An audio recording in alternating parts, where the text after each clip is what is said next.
सभी साथियों को नमस्कार। स्वागत है आपका हमारे एक और नए छोटे से वीडियो में।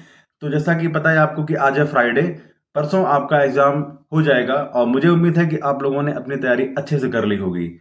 कल ही का दिन आपका बीच में है, सेंटर बहुत बहुत दूर गए हैं, तो संडे के चक्कर ना पड़िए, एक दिन पहले निकलिए। मतलब जो भी दिन है वो आज ही का है, रिवीजन करने का और अपने तैयारी को फाइनल टच देने का। बाद में चलिए ठीक है, ट्रेन ट्रेन में या जहां पर आप जा रहे हैं ट्रेवलिंग में तैयारी हो जाती है, लेकिन उतनी कुछ खास नहीं हो पाती जितना आप घर पे रहकर हो जाती है। तो आज का फ्राइडे का दिन है, आप प्रॉपर इसको यूटिलाइज करिए और अपनी तैयारी को बिल्कुल फाइनल टच दे दीजिए।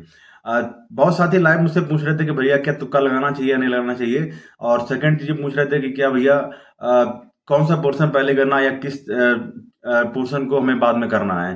तो सबसे पहले देखो बात कर लेते हैं हम लोग कि आपको जब पेपर आए तो कौन सा सेक्शन आपको पहले अटेम्प्ट करना है। देखो मैंने हमेशा बोला है कि जो हिंदी होती है, हिंदी एक मेजर फैक्टर आपके सिलेक्शन में दिखाएगा।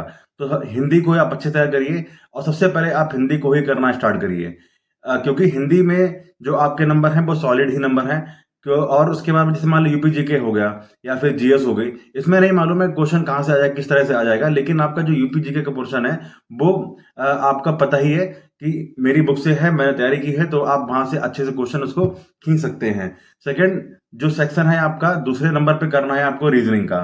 रीजनिंग आप सभी ने पढ़ी है, रीजनिंग आसान भी होती है। तो पहले नंबर आपको हिंदी करनी है, दूसरे नंबर पे आपको रीजनिंग करनी है। एक बात आपको इन दोनों सेक्शन में ये ध्यान रखना है कि जैसे कभी कभी होता है ना कि जब हम लोग पहले जो ऑप्शन देखा, आपने क्वेश्चन देखा, ऑप्शन देखे, ऑप्शन देखने के बाद में जो हमारे माइंड में पहले टैकल हो जाता है कि इसका ऑप्शन ये हो सकता है, आप उसको ही लगा दीजिए। अगर आपने ये सोचा कि चलो इसको हम बाद में देख लेंगे या अभी छोड़ देते हैं, तो आप वहां पर आप हेक्टिक पोजीशन आपकी हो जाएगी, आप कंफ्यूज हो जाओगे कि यार ऐसा ऑप्शन क्या था, फिर तुक्का ही लगाना पड़ेगा। तो यहाँ पर सिंपल सा ये होता है कि जैसे आपने क्वेश्चन देखा, जो ऑप्शन पहली बार में आपके माइंड में टैकल हो गया, आप उसको टिक कर दीजिए। टिक कर देना है, सर्किल नहीं करना। आपको कोई डाउट हो रहा है तो उसको बाद में दे सकते हैं। और लेकिन आप एश्योर ये रहना है कि हाँ, जो मैंने पहली बार में जो मेरे माइंड में टैकल हुआ था, शायद इसका आंसर वही होगा। सेकंड, आपको रीजनिंग करनी है। जैसे रीजनिंग में मैंने बताया था कि कुछ जो चैप्टर हैं इंपॉर्टेंट आपको वो देखने हैं। जैसे ब्लड रिलेशन हमेशा एक क्वेश्चन आ जाता है, इसको आपको प्रैक्टिस कर लेनी है। ब्लड रिलेशन के बाद में जो अल्फाबेटिकल सीरीज होती है, नंबर सीरीज है, वो आपको कर लेनी है। एक क्वेश्चन आता है मैथमेटिक्स से, प्लस का माइनस, माइनस का डिवाइड, डिवाइड का मल्टीप्लाई, मल्टीप्लाई का ये हो गया तो इक्वल टू में ये, तो यहाँ पर क्या ऑप्शन आएगा, ये वाले क्वेश्चन आ जाते हैं। आप इनको अच्छे से प्रिपेयर कर लीजिए। और उसके बाद में डायरेक्शन वाले क्वेश्चन हैं, ये आप उठा लीजिए, इनको कर लीजिए। ये कुछ टॉपिक ऐसे हैं कि जहां से ज्यादा ज्यादा क्वेश्चन हमेशा आते ही हैं। सिलोगिज्म का एक क्वेश्चन आप जरूर देख लीजिए, सिलोगिज्म आती ही आती है। अब सिलोगिज्म को अच्छे से पूछ भी रहा है आयोग। स्टेटमेंट एजम्पशंस को आप प्रॉपर आप देख लीजिए, क्योंकि वो भी आयोग आप पूछ रहे हैं। ये कुछ टॉपिक ऐसे हैं जो थोड़े से बढ़ाए हैं, लेकिन थोड़े आसान टॉपिक रहते हैं। तो मेरा मानना है कि अगर आप रीजनिंग को अच्छे से तैयार किए हुए हैं तो कम से कम आपको 13 से 14 नंबर आप कर सकते हैं। इतने 13 नंबर तो आप कर ही सकते हैं, इतनी ज्यादा रीजनिंग टफ नहीं आती है। और उसके बाद में हिंदी में भी जैसे मैंने बोला कि आपको वर्णमाला आपको रिवीजन कर लेनी है, पर्यायवाची कर लेने हैं, मुहावरे कर लेने हैं, वर्तनी कर लेनी है, तो संतद्भव कर लेने हैं। और उसके बाद में जो वचन, कारक, लिंग वचन, ये सारे होते हैं, इनको आपको प्रॉपर एक बार रिवीजन कर लेना है। जिन बच्चों का साहित्य का रिवीजन नहीं कर पाए हैं, अब उनको मत करिएगा, क्योंकि साहित्य अगर आप करेंगे तो आप अपना जो पढ़ा हुआ है वो भूल जाएंगे। तो इसके बाद में जैसे आपका, फिर आप जो भी आपका मन है वो कर सकते हैं, जीएस कर सकते हैं, यूपी जीके। मेरा मानना है कि कंप्यूटर को आप लास्ट में करिएगा, वो ज़्यादा बेटर है, क्योंकि कंप्यूटर बच्चे बहुत कंफ्यूज हो जाते हैं कि कैसे आया क्या नहीं आएगा, इसमें किस तरह के क्वेश्चन आ रहे हैं, हो पाएंगे ना हो पाएंगे। तो कंप्यूटर को आप बाद में ही देखिएगा, क्योंकि अगर कंप्यूटर आपने पहले देख लिया, अब क्योंकि टफ आ रहा है कंप्यूटर, तो आप लोग हो सकता है कि जो बचे हुए पोर्शन है आप वो भी गलत कर जाओ। एक होता है ना कि टेंशन में आ गए, डिप्रेस्ड आ गए, एक क्वेश्चन नहीं आ रहा, दो क्वेश्चन भी नहीं आ पा रहे हैं, एक भी क्वेश्चन नहीं आ पा रहा है, या चार पांच क्वेश्चन आ पा रहे हैं, तो इसके चक्कर में आप जो स्टार्टिंग का आपका सेक्शन है वो भी गलत कर सकते हैं। वीडियो में आगे बढ़ने से पहले मैंने आपको कल बताया था कि किसी भी एग्जाम को क्वालिफाई करने के लिए, चाहे वो यूपीएससी का हो, चाहे स्टेट पीसीएस का हो, एसएससी का हो, किसी भी एग्जाम हो, तो उसके क्वालिफाई करने के लिए आपको पता होना चाहिए कि उसका पैटर्न क्या है, किस तरह से उसके पेपर आते हैं। तो उसके लिए बहुत जरूरी हो जाता है कि आप प्रॉपर मॉक लगाइएगा, पीवाईक्यू लगाइएगा, ये बहुत ही ज़्यादा ज़रूरी हो जाता है। तो इसके लिए कल टेक्स्ट बुक ने अपना एक ईयरली टेस्ट पास प्रो और yearly text book pass pro max launch किया था। अभी ऑफर चल रहा था, लेकिन आज 3 दिन के लिए ये ऑफर चल रहा है। 27 जून से लेकर 30 जून तक ऑफर चल रहा है कि जो आपका ईयरली पास प्रो और ईयरली पास प्रो मैक्स है, तो ये आपको 307 और 395 रुपये मिल जाएगा। मतलब जो 1799 1800 रुपये का है वो 307 रुपये में, और जो 2000 रुपये का है वो 395 रुपये में मिल जाएगा। इसमें आपको 800 से अधिक जो एग्ज़ाम है आपको वहाँ पर उनका एक्सेस मिल जाएगा। उसमें आपका UPSC, UP triple SC, state PCS, साथ में एसआई, एएसआई और एम्स के, मतलब जितने भी एग्ज़ाम आप सोच सकते हैं, आपकी नज़रों में जो भी एग्ज़ाम आपको सामने दिखाई दे रहे हैं कि हमें इसकी तैयारी करनी चाहिए, इसके मार्क लगाने चाहिए, तो वहाँ इस वाले पैकेज में दोनों में आपको वो सारे के सारे एग्ज़ाम देखने को मिल जाएंगे। उसमें आपका पैटर्न, एग्ज़ाम का पैटर्न क्या होगा, किस तरह से मॉक आते हैं, और बहुत सारे बच्चे आपसे कम्पीट करेंगे। वहाँ पर आपको तैयारी का लेवल आपको पता चल जाएगा। अच्छा, इसमें आपका एक ये ऑफर भी चल रहा है कि अगर आप मेरा कूपन कोड लगा देते हैं, अब ये देखिए, टेक्स्ट बुक पास प्रो और text book pass pro max, इन दोनों में आपको क्या मिलेगा, 1.5 लाख से अधिक तो मॉक मिल जाएंगे, 30,000 से अधिक पीवाईक्यू मिल जाएंगे। हर एक एग्ज़ाम के पीवाईक्यू आपको यहाँ पर देखने को मिलेंगे। उसके बाद में अनलिमिटेड जो री अटैम्प्ट हैं, एक बार आपने अटैम्प्ट किया, क्वेश्चन गलत हो गए या सही से नहीं गया, फिर दोबारा से आप उसको अटेम्प्ट कर सकते हैं। भाई आप पास प्रो मैक्स में चले जाइए तो वहाँ पर आपको रैंकर टेस्ट सीरीज देखने को मिलेगी, 10,000 से अधिक स्टडी नोट्स देखने को मिलेंगे। यहाँ पर ये थोड़ा सा अपग्रेड कर दिया है, और रियल टाइम डॉट सपोर्ट आपको देखने को मिलेगा यहाँ पर। सेकंड चीज़ यहाँ पर मुझे अच्छी ये लगी कि आप चाहे रात के 2 बजे, 3 बजे, 4 बजे भी अगर आपको कोई भी क्वेश्चन आपसे नहीं हो पा रहा है, तो AI chatbot, textbook का ही AI चैट बॉट है, आप उससे पूछ सकते हैं, इंस्टेंट आपको उसका आंसर मिल जाएगा विद प्रॉपर इजी सॉल्यूशन, किस तरह से इसको हम सॉल्व कर सकते हैं। तो ये टेक्स्ट बुक का एक ऑफ़र चल रहा है, ये 3 दिन के लिए ही सिर्फ ऑफ़र है। अगर आप चाहते हैं तो इसको लेना, तो ज़रूर इसको आप बाय कर सकते हैं। और तो बाय करने के लिए मैंने बताया ये महा बजट सेल चल रही है आपकी, 307 से 395 में मिल जाएगा। तो सिर्फ ये 3 दिन के लिए 27 जून से लेकर 30 जून तक।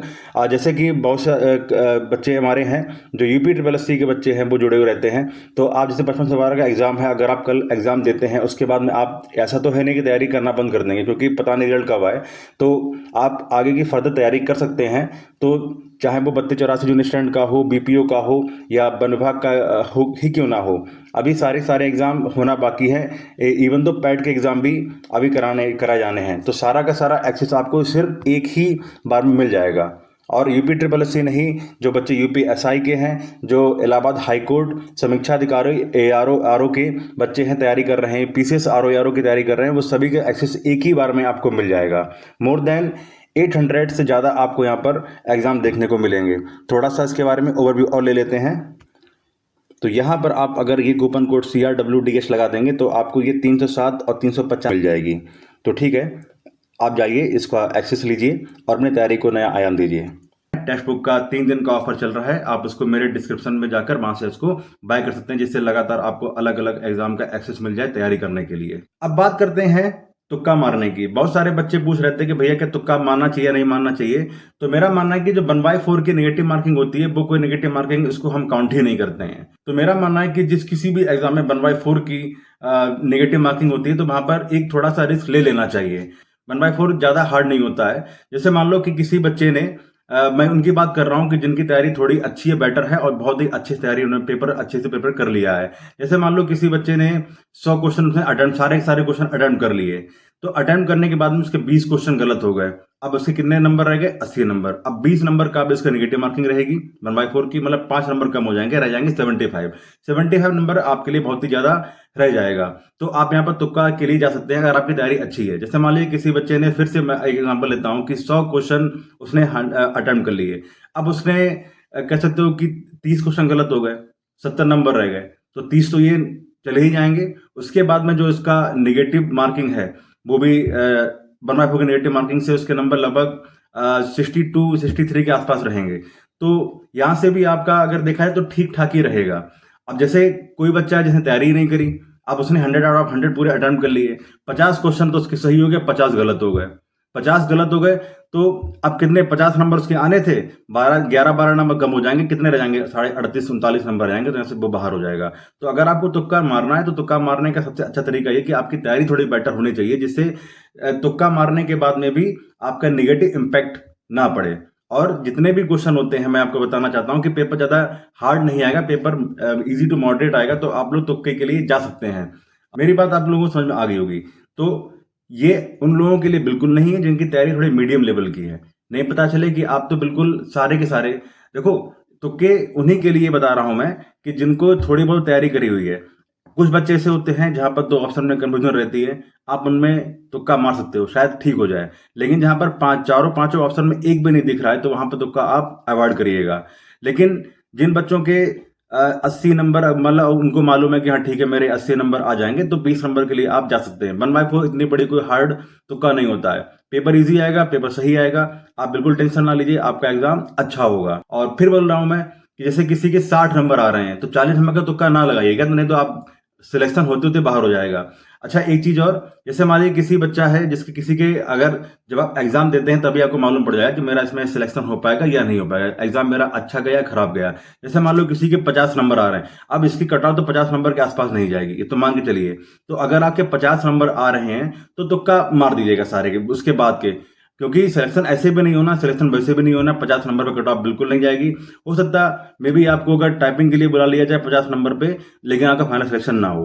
तो अगर आपके 50, 52, 55 नंबर के आसपास आप आइडिया लग जाएगा कि 50, 55, 52 मेरे बन पाएंगे, तो आप तुक्के लगा देना जाकर। इससे आपका एक चांस बन जाएगा कि शायद आपका मतलब क्लियर हो जाए। लेकिन अगर आप 50, 55 पे ही रुक जाते हैं तो कोई भी चांस नहीं है। ये तब का है जब पेपर, आप देखो पेपर आप देने के लिए जाओगे तो पेपर देखते ही आपको मालूम पड़ जाएगा पेपर इजी है, मॉडरेट है या हार्ड है।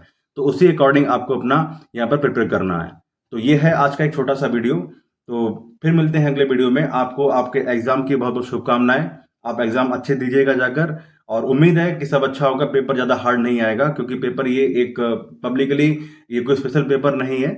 क्योंकि स्पेशल पेपर जब भी होते हैं जैसे होम्योपैथिक का हो गया या इस टाइप के जो दंत विशेषज्ञ हो गए, ये स्पेशल पेपर होते हैं, थोड़ा हार्ड आ जाता है। लेकिन ये जनरल पेपर होते हैं, ये हार्ड पेपर ज़्यादा नहीं आते हैं। ओके, तो फिर मिलते हैं अगले वीडियो में। तब तक के लिए नमस्कार, बहुत बहुत शुभकामनाएं।